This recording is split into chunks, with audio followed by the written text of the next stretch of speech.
My therapist basically told me it's over.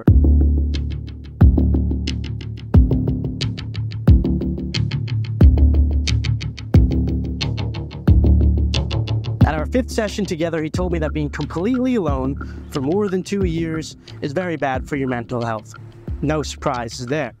But went on to say that getting to 22, 23 years old and still being a virgin despite deeply desiring a partner will put anyone at a disadvantage in their mid to late 20s. And if you fail in your late 20s, that the damage is essentially permanent. I'm turning 32 this year, a kissless, touchless virgin. After talking about everything I've tried over the last decade to escape this hell, he says that I've done everything I could have, which was nice to hear for once, and that I was understandably battle-weary. He said, I can help you with one of two things. I can help you get back out there and keep trying, or I can help you live a life of celibacy. It's up to you. Is this therapy? Is this really worth $400 a session? What a joke.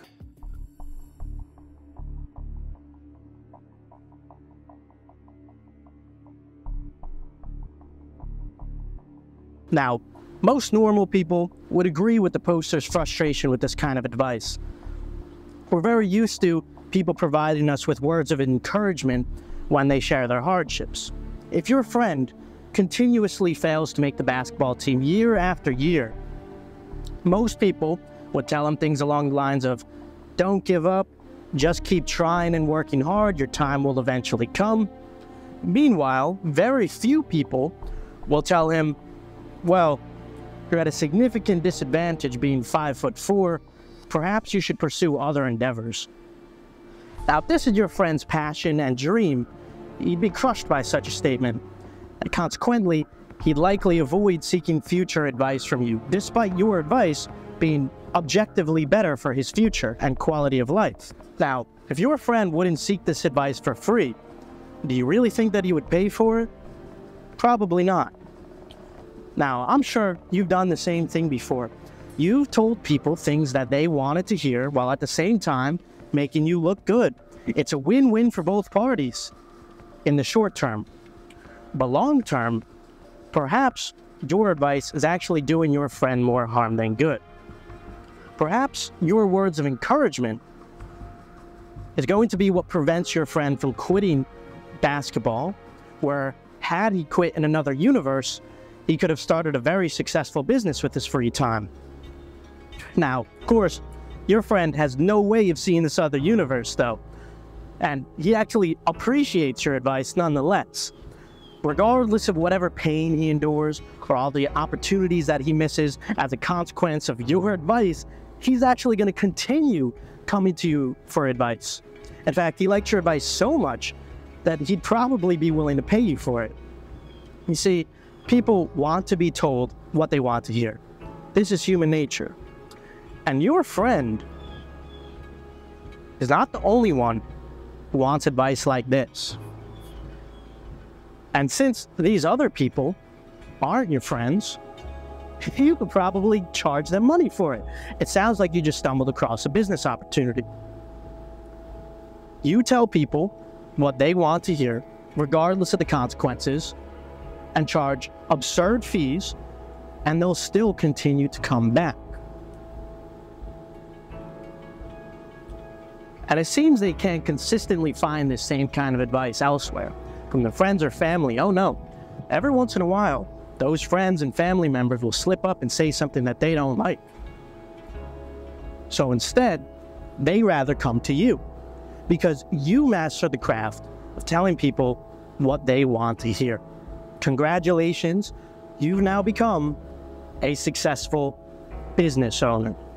And your competitive advantage allows you to charge exorbitant amounts compared to those who give out advice for free. In the example that we reviewed, the client was unhappy with the advice that he was providing.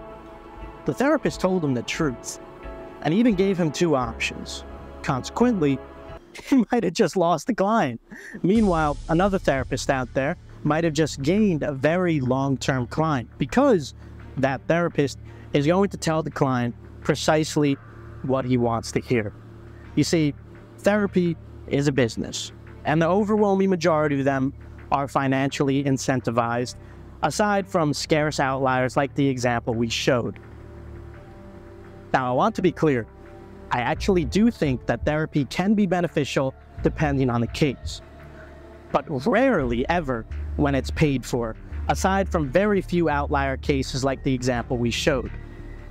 I think the best options are those with absolutely zero incentive to please you.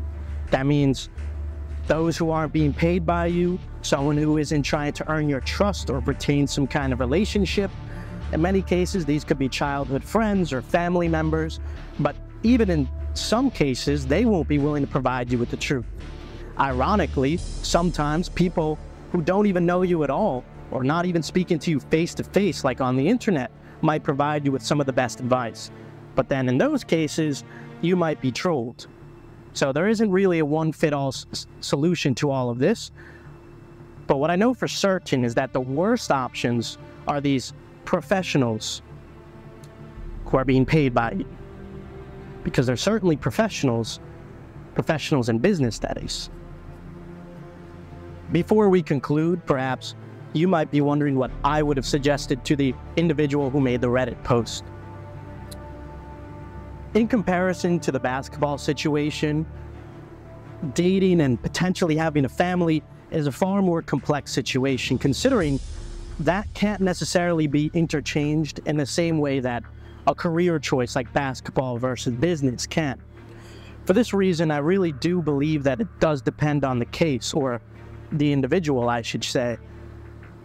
I actually made a full video dedicated to this very complex topic, titled, Why You Should Take the Black Pill or Shouldn't. I'll leave a link for it at the end of the video if you're interested in checking that out. Also, feel free to subscribe if you enjoyed this topic or other contrarian ones, thought-provoking topics, etc.